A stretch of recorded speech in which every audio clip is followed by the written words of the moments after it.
น้องตก20,000จาน20,000จาน20,000ไปขายอยู่ไสพี่น้องเอ้ยอยู่ทางฝั่งไทยเฮานี่ขายในใดได้พี่น้องเอ้ยเนาะฝากพี่พักน้องฝาก FC คอมเมนต์มาในเด้อพี่น้องเด้อไข่มดแดงแต่ว่าน้อง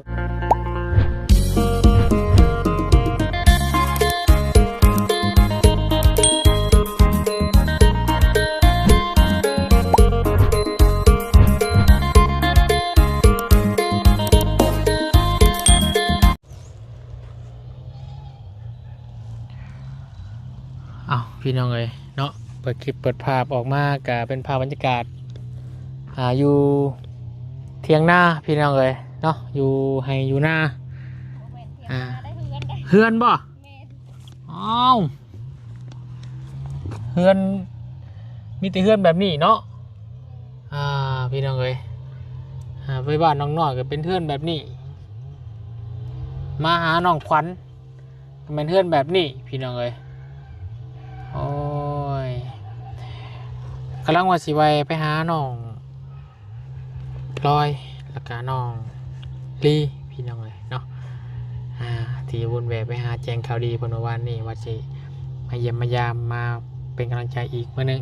งพี่น้องเลยเนาะก็เลยเขามาหาทางน้องขวัญก่อนเมื่อกี้เห็นทางทีมงานเพิ่นถ่ายทำอยู่พี่น้องเลยเนาะก็เลยออกมาทางนี้ก่อนห่วยนกแก้วไพ่อันนี้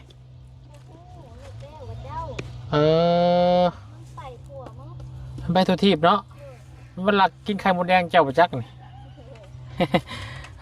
เห็นน้องเลยสบายดีแล้วน้องเด้อสบายดีผู้ใดน้องขวัญน่ะผู้นี้ไอ้ขออนุญาตนิดไม่นะโอ้ยน้องขวัญโดยจำกันได้อยู่บ่บ่าวลาว บ่าวลาวเอาหน้าตาคือกันบ่กับบ่าวลาวเฮา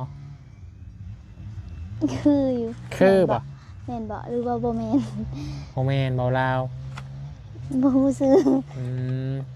จำชื่อหน้ากันได้บ่อ้ายมามื้อนั้นที่พาทั้งยาคูเพิ่นมาหาน่ะชื่อได้แต่ว่าบ่ฮู้จักชื่อชื่อหน้าได้อยู่เนาะแต่บ่ฮู้จักชื่อเพราะว่าทางวุ้นเองก็ยังบ่เคยมาถามหรือว่ามาถ่ายทำน้องเพิ่นแบบโดยตรงเลยนะพี่น้องน้ำมาเมื่อนั้นกะพาทางพาอาจารย์เพิ่นมาแบ่งปันเสื้อผ้าหน้าแพร่เนาะทางพาอาจารย์เพิ่นกะเอาเงินให้น้ำเหมือนเนาะจักแสนก่อนนาง200,000โดยพี่น้องเนาะพอได้ซื้อหมกพริกไปแดกไปนัวน้องเนาะโดยแม่นรีบอน้องขวัญที่ว่าพ่อแม่ไปเฮ็ดเปียกอยู่พุ่นนะอยู่ปากเซ่บ่โดย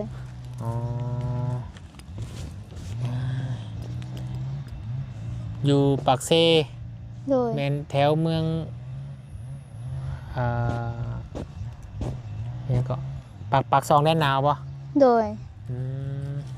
แถวบ้านน้องมีบ่ได้ซั่นพี่น้องเอ้ยเนาะน้องน่ะเคยไปอยู่บ่บ่เคยผู้ใดเป็นคนไปแย่นี่แม่โดยเอาแม่มาแล้วใช่บ่มาแล้วแม่จะบอกเมื่อกี้นี่นะโดยพ่อก็มาบ่มาแต่เพิ่นแวะบ้านเพิ่นมาในจังมือเลยแม่ได้3-4 มื้อแล้วตัวไข่มดแดงยามนี่พี่น้องเลยมันใกล้ได้เนาะโดยเด้พี่น้องเลยเฮ้ยจะได้กินบาทนี่ไปขายบ่อนี่นะโดย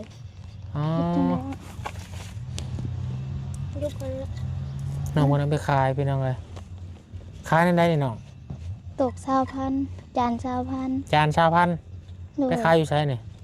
อยู่ห้านอยู่ไสนางอยู่ทางโค้งบน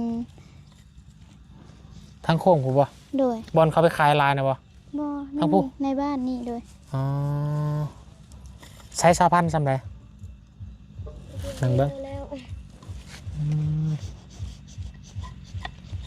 บ่ได้แย่มากินเองบ่จ้ะบ่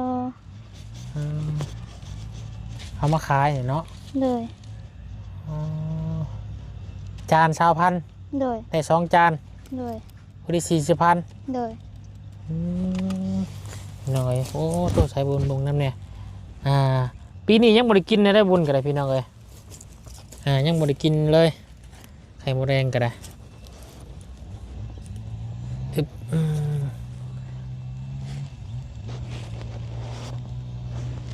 เบิ่งน้องควันก่อน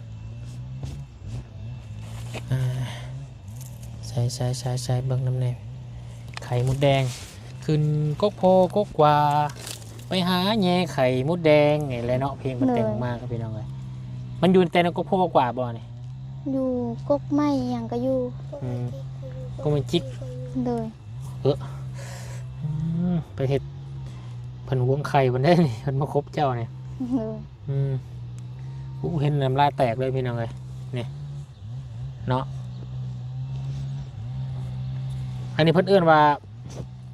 อีหยังก่อกำลังเป็นอีหยังก่อนนี่ ไข่ตึง ไข่ตึง โดย ตอนนี้มันยังบ่ตึงปานใดเนาะ โดยไข่ข้าวปลาย ไข่เข้าปลายพี่น้องเลยกำลังเป็นไข่เข้าปลายกินได้บ่เนี่ย ได้ ซีมึงก่อนเด้อขอสิซื้อ โด เด้อย โดย มันพี่น้องเลยปลาซัมนี่ชาวพันธุ์พี่น้องเลยอยู่ทางฝั่งไทยเฮานี่ขายได้พี่น้องเลยเนาะฝากพี่พักน้องฝาก FC คอมเมนต์มาในเด้อพี่น้องเด้อไข่มดแดงแต่ว่าน้องควันเพิ่นนี่ขายจานหนึ่งซัมนี่ชาวพันธุ์ประมาณครึ่งโลบ่ฮอดสมประจักษ์ประมาณครึ่งโลนี่แหละพี่น้องเลยเด้อ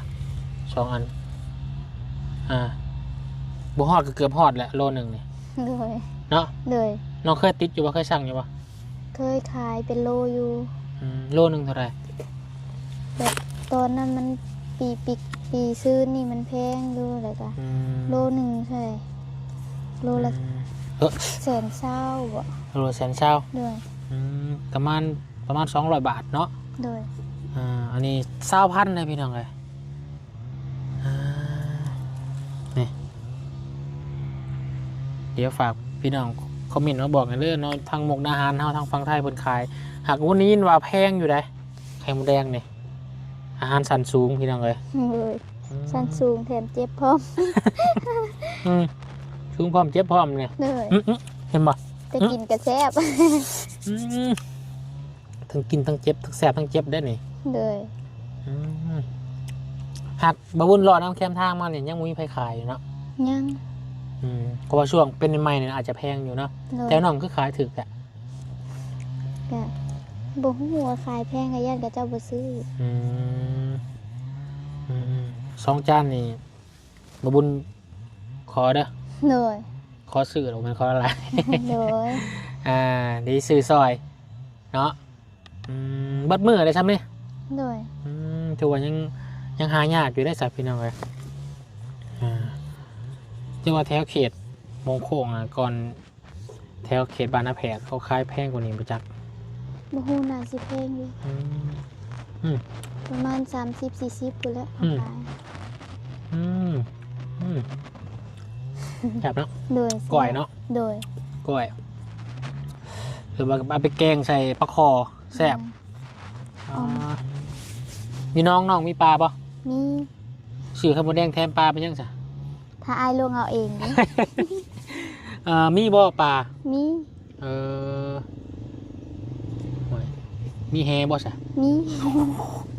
โอ้เป็นยังคือว่าบ่มีแนวเพราะได้สิว่าโอ้สิได้บ่มีแฮสิลงนะมีแฮบ่นี่บ่ลงบ่ได้แล้วเสาไปเนา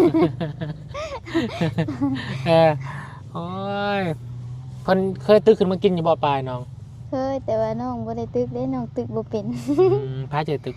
พ่อใหญ่บางทีก็หน้า ได้อยู่บ่ตึกได้อยู่บ่ ได้ มันเป็นปลาอย่างปลาเลี้ยงให้นี่บ่ โดยปลาเลี้ยง พี่น้อยโอ้ยเพิ่นเอาแม่ออกเบิดแล้วเนาะ โดย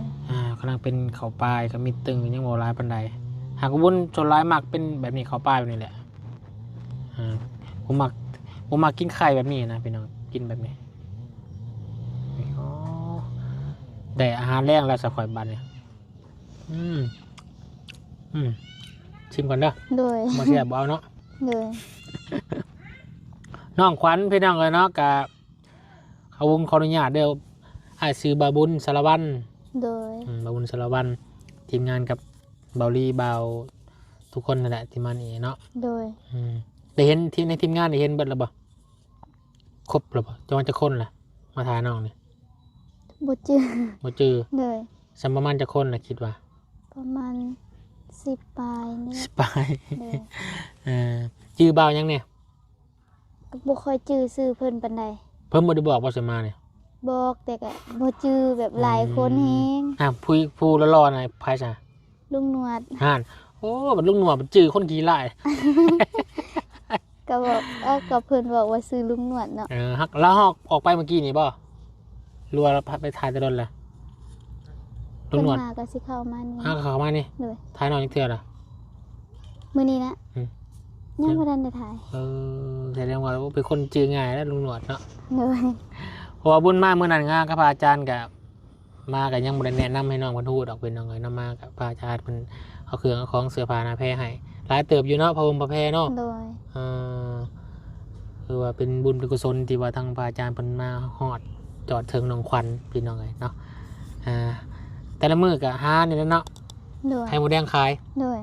ที่บอลลี่พ่อมื้อนั้นก็บอลลี่บ่ยาวพ่อบ อลี่ บอลลี่เนาะที่ว่าฮะกำลังแย่ไข่หมูแดงขายเห็นบ่ มือมาพอแรกๆอ่ะบ่ อืม มองไปขายเครื่อง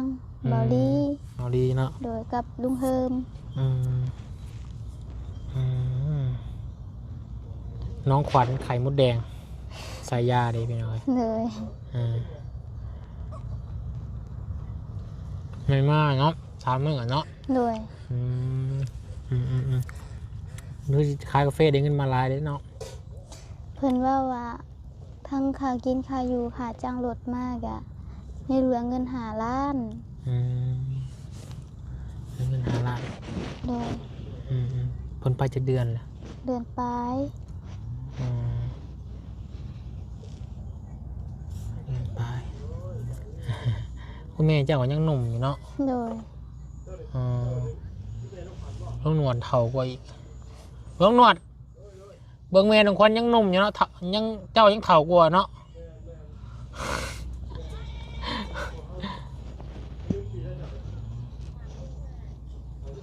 ฮะมันก็หนุ่มกว่าแล้วรุ่นคอยแล้ว35จ้ะโอ้ยมาหาลูกสาวสับพี่น้องไงน้องควัน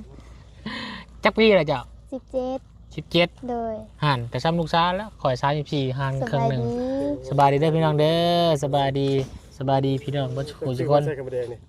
ฮะ ไปซื้อมาใส่ นี่แหละน้องมาเห็นพ่อน้องเพิ่นกำลังพัดกำลัง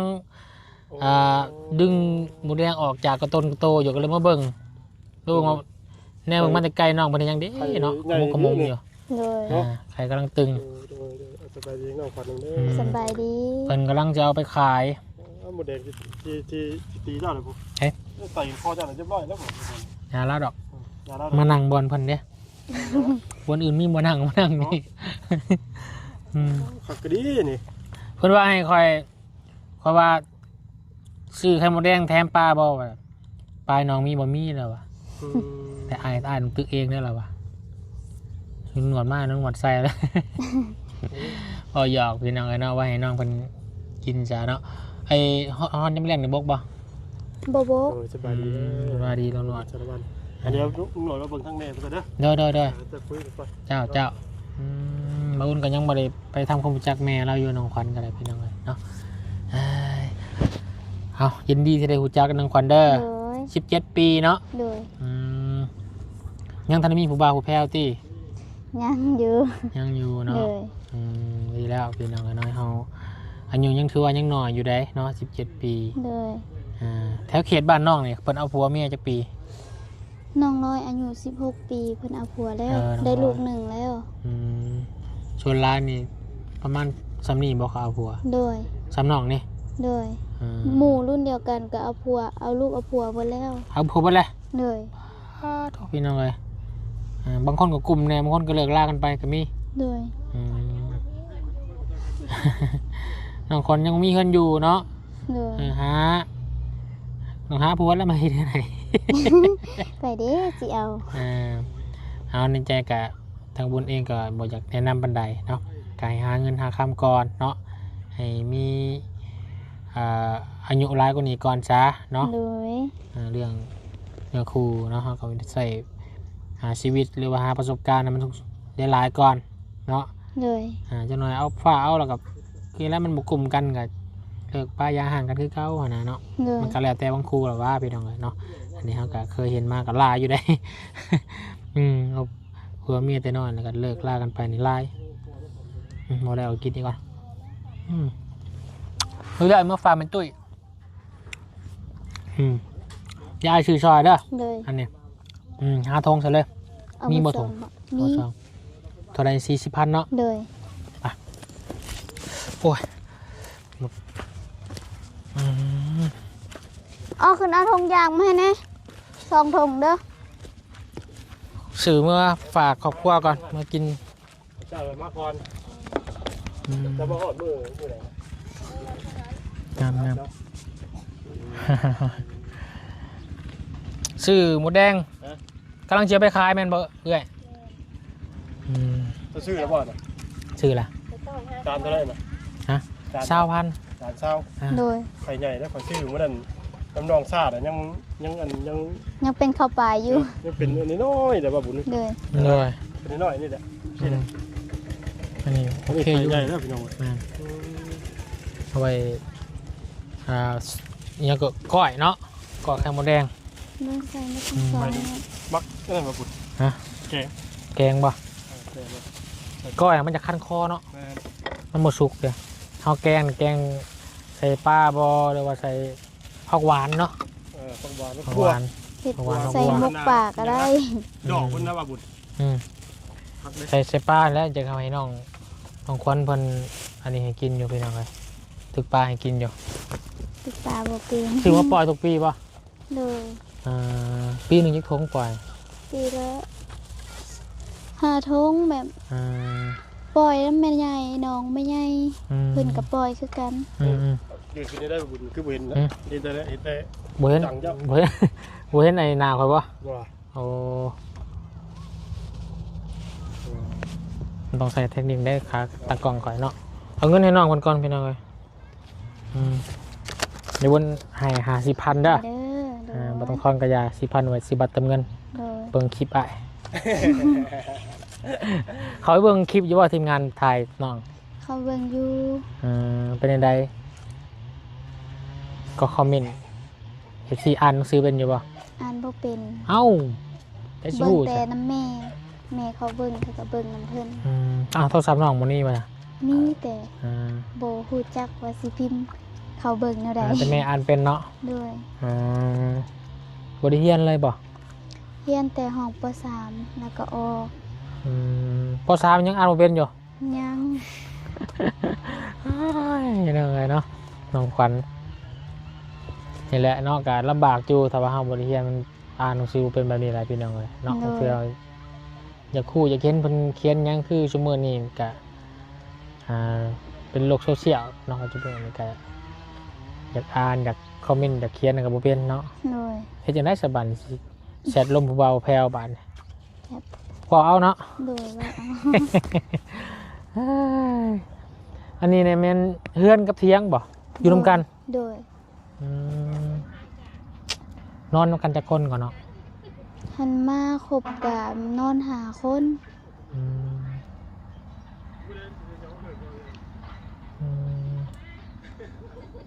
เพราะว่าซีเมนว่าเฮือนและเถียงเฮาสังเกตเห็นพี่น้องเนาะมีทางบอลไอ้เจ้าหน้าที่เพิ่นมาปักหมุดเนาะ ด้วย ปักหมุดไอ้พื้นที่บ้านนะพี่น้องว่าเฮือนบ้านนี่มีเฮือนจากหลังมีเฮือนจากหลังคาเฮือนเนาะเฮือนนี่มีจักคนนี่เพิ่นสิมีลงทะเบียนไว้อยู่บ้านวุ่นคือกันพี่น้องเนาะเพิ่นสิมาติดไว้บอลที่อยู่ตลอดนั่นแหละคือแหละน้องเพิ่นก็สิรู้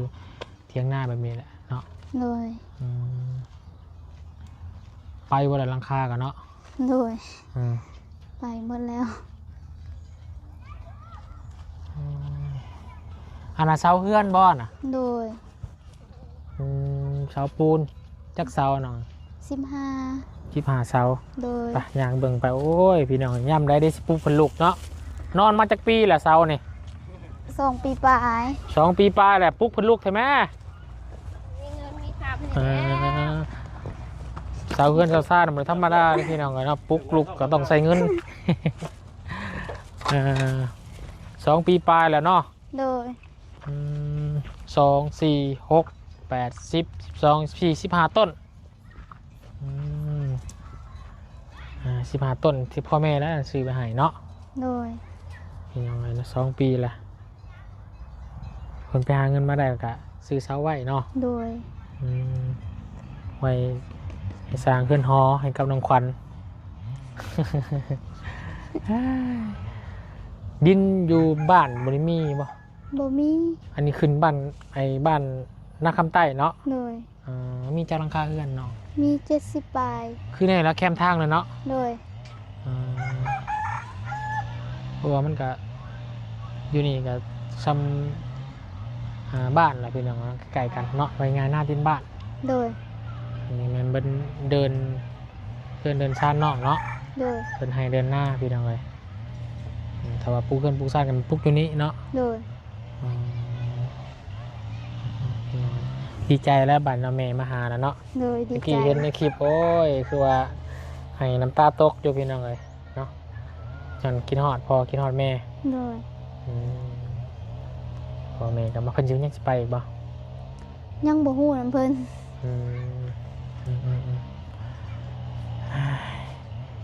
มีน้องกันจะคนก็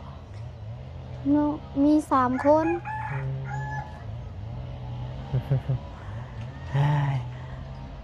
เฮาสู้ๆพี่น้องเลยมื้อนี้ก็มาซื้อข้าวหมูแดงซอย โด เนาะ ย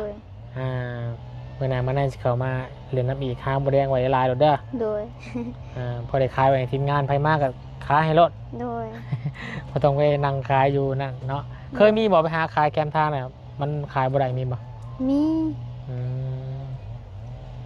แค่จะได้ขายบ่ได้บ้าง มากิน กิน โดย หาชาน้องล่ะเดี๋ยวอ้ายไปเวียดทางอื่นก่อนเด้อ โดย มายามมายาม สบายดี สบายดีเนาะซื้อน้ำใหม่จะแม่นซื้อข้าวหมูแดงซอยเนาะ โดย สู้ๆเนาะ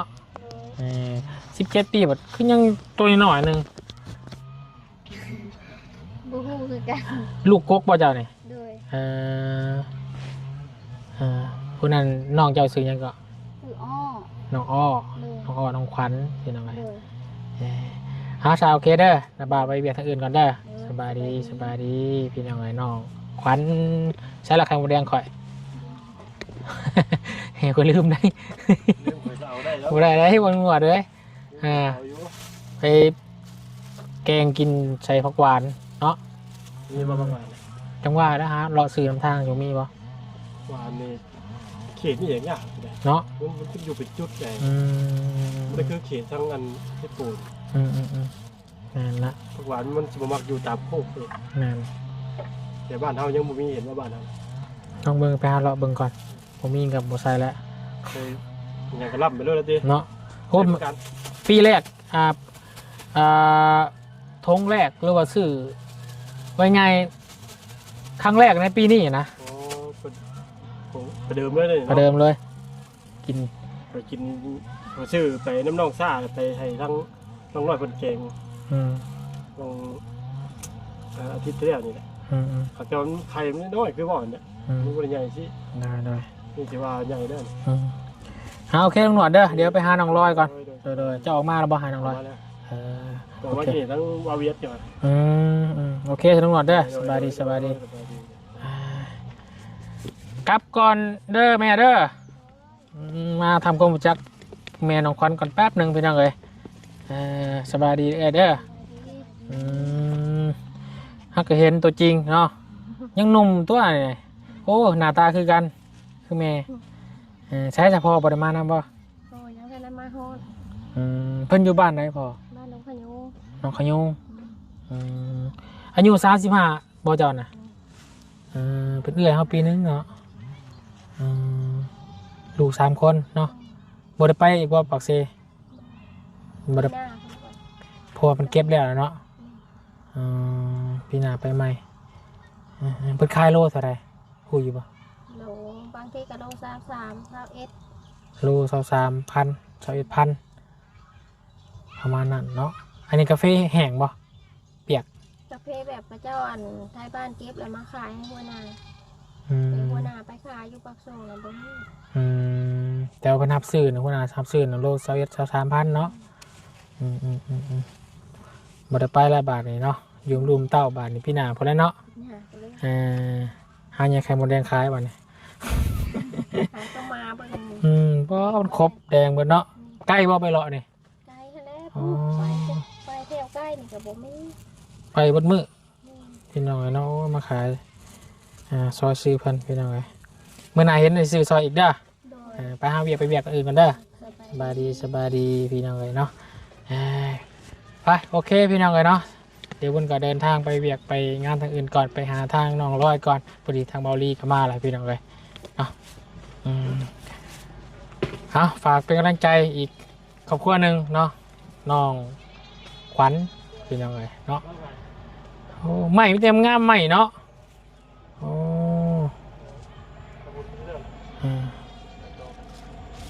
เช้าก็มีละมันก็มีละพี่น้องน้องกันกันโอ้ยเนาะยังขาดทั่วต่อไปเทือนกันยังขาดลายอยู่พี่น้องเลยเนาะเอาฝากเป็นกำลังใจกับครอบครัวน้องขวัญพันพี่น้องสำหรับที่นี่บุญลาแล้วสบายดีพี่น้องผู้ชมทุกคนอยู่ดีมีแห้งปังๆพี่น้อง